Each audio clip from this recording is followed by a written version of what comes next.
This video explains the rules of Omaha.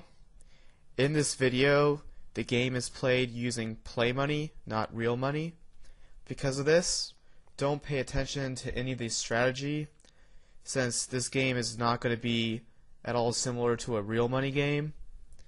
This is just to learn the rules of the game. The most important thing to remember about Omaha is that you use 2 cards from your hand and 3 cards from the board.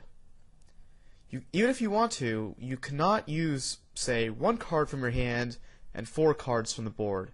You must always use 2 cards from your hand and 3 from the board. For example, in this hand, I could have a flush of clubs if 3 clubs are on the board, or I could have a flush of spades if 3 spades come out on the board. I could have a straight if there's a 2, 3, and 4 on the board, because I would have ace, 2, 3, 4, 5. On this board, I have a flush draw. I have the ace and 5 of clubs, and then the 10 and 3 of clubs on the board.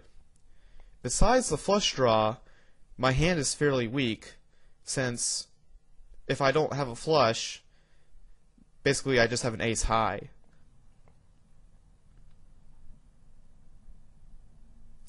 Now, I have a flush now because the 6 of clubs came on the turn. I have 2 clubs in my hand and 3 clubs on the board. I have the nuts, which basically means I have the best possible hand.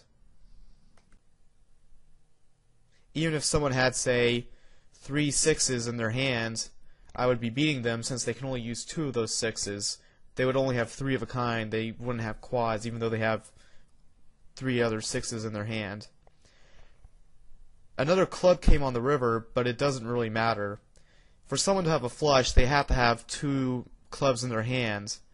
Technically, someone can beat me now if they have the 7 and 9 of clubs, because they would have a straight flush, but that would be very, very rare.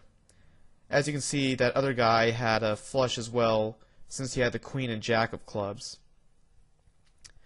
So that'll wrap up this video. With Omaha, the most important thing to remember, 2 from your hand, 3 from the board, no matter what.